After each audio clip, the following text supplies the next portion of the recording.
More information's coming out about Assassin's Creed Shadows, which is the up-and-coming game. It is the actual name of AC Red. It's no longer AC Red. That was just the code name. Now we know its official title will be Assassin's Creed Shadows.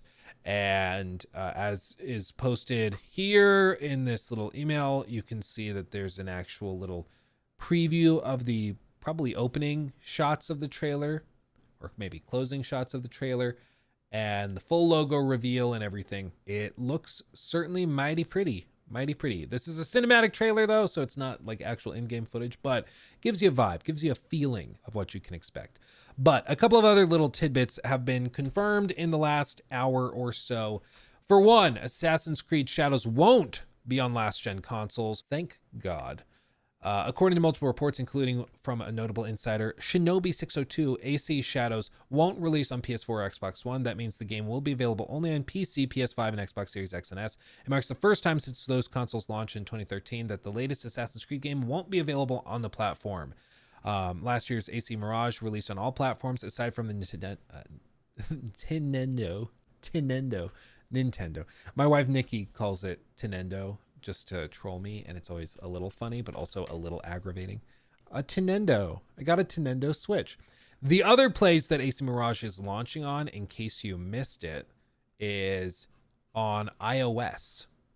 And actually, we just saw footage of it at the Apple event the other day, because they released the new iPads or all this, and they show AC Mirage playing on the iPad, which is insane that like this is running on a tablet, like a mobile tablet. But I mean, I guess we're also in the age of Apple Silicon and handheld computing and stuff. It's crazy. But yeah, I don't know. Do you guys want to see a video of like us trying Mirage on the app or on the iPad or something? Is that a thing we should do? Beyond this, they confirmed that it's not coming to PS4 and Xbox One. The reason this is nice is just because it means that they can actually push the boundaries.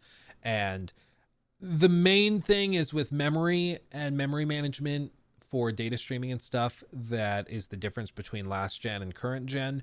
And so to have the ability to just fully build something for the current gen means that you can have things optimized much more, which is great. It also is pretty telling that Ubisoft has taken their time with it. If you remember back in 2014, the very first Assassin's Creed game on next-gen hardware dropped, and it was not great. AC Unity dropped, and it was definitely rushed out, and their goal was to get like the first cutting-edge game, and it still looks very good. The lighting engine is beautiful, but the game was freakishly buggy and just very, very broken for what it was. And it was unfortunate. But I think they learned their lesson that maybe they should not try to shove something out for current gen or new hardware before it's ready. And so they've really taken some time over the last few years to crank the engine and to make sure it's ready to go. And we saw late last year, Avatar Frontiers of Pandora. That game, say what you will about it, I thought it was a fine game, not great. It was good, but not bad, not great, just a good game. Solid like 7 or 8 out of 10, depending on whether you're a fan of the franchise and stuff like that. But that game is freakishly impressive visually and technologically. If you've not seen some of the like Digital Foundry stuff they've done on it, look at it. The tech in that game is outrageously impressive. But Ubisoft wanted to avoid this type of situation, which is why they've taken their time to prepare the engine for current hardware. And it seems like it's finally ready. And like I said, there's been rumors and hints and things of, and maybe even some leaks of what this game will look like. And it's quite impressive. Quite impressive. But the big news, AC Shadow Season Pass and DLC prices leak. Oh, baby. Oh, baby. A data miner has revealed. The data miner named Ubisoft Frax has outlined several new details and prices on the AC Shadows post-launch content. According to the data miner, Shadows will launch with at least 2 post-launch new expansions at $25 each, or you can buy the season pass for $40. Now, depending on the size of the expansions, that's less than I was expecting, honestly. Especially after games hiking to $70. I was expecting like a $50, $60 season pass, honestly. I was braced for that. So that's actually surprisingly low. I guess I've been braced for it to be really bad. And so when it's like okay, it's kind of normal.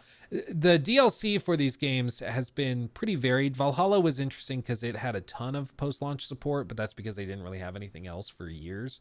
So that's probably not the best one to look at. Odyssey had some stuff. I thought the first DLC expansion they did where like you get a kid was a little weird.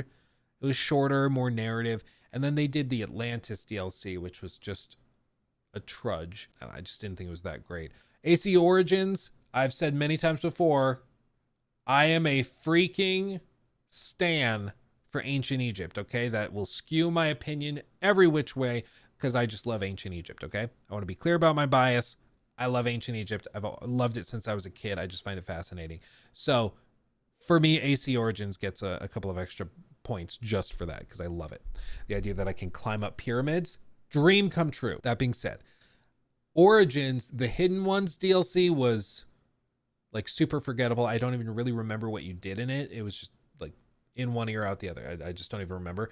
But the whatever it was, the Lost Pharaohs or something DLC that they did where you fight like Tutankhamun and a bunch of other, famous mummies and pharaohs. That was interesting and very visually striking and stunning. There were some really interesting set pieces and stuff in that. And I thought that was more fair. These DLC are never, and these expansions certainly are not designed for everybody. They're designed for the more hardcore fans.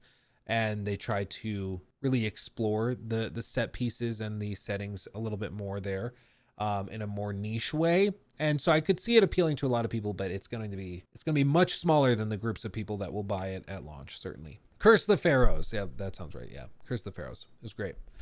So yeah, honestly, with all the rumors and stuff we've heard about egregious pricing and stuff, this is less than I was expecting. It's still $40 for a season pass for a single player game, but these are single player games that are designed to try and get you to play them for years. So that's their strategy, is to put a lot more content on it. Let's see. In addition to the post-launch content, the data miner has also revealed the prices for the upcoming Helix currency, which is the Assassin's Creed currency to purchase in-game items. And this is very, very standard.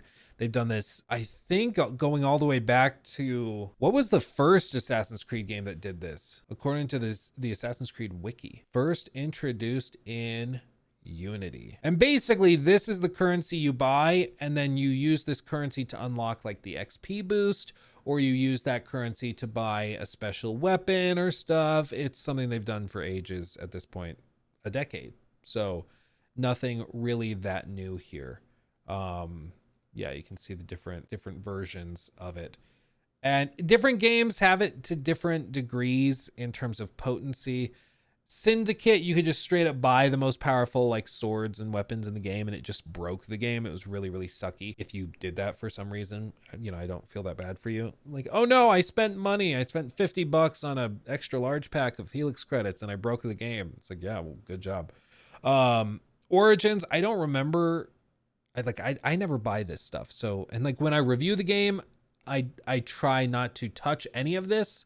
The one time I had a problem was with Odyssey, because Odyssey, they gave me like the unlocked, like whatever super fancy edition with the review code.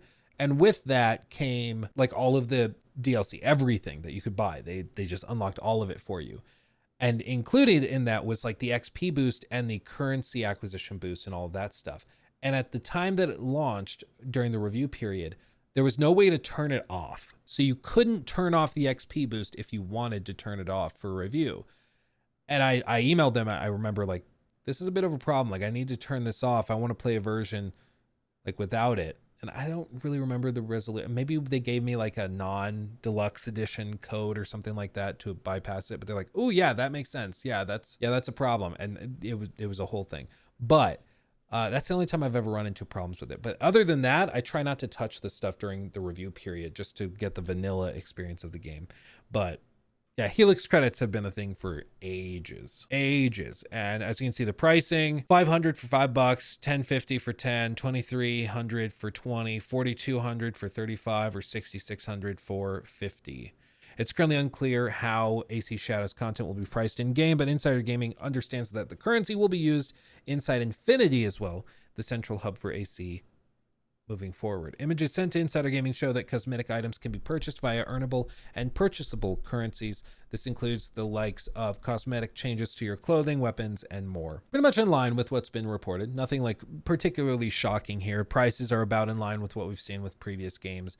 So it's not really the prices for the Helix credits you got to worry about. It's how much, or like how many Helix credits it takes to buy the items. Because if they're going to increase the cost, they could increase the cost of the Helix credits, you paying money for those, or they could increase the cost of the items you use the Helix credits on, which is probably where they would go. So it's unclear exactly whether, you know, it's going to be like $40 cosmetics or if it's like $5 cosmetics. Either way, it's just an unfortunate reality at this point of these games. You know, in a perfect world, if I was the almighty Lord of Ubisoft, I would say, hey, can we just get rid of them and not do that? But they're going to do it. And the reason they do it is because there is a collection of players that do buy them and buy all the fancy whatever skins. And there's that, you know. He took my thing. Red flag.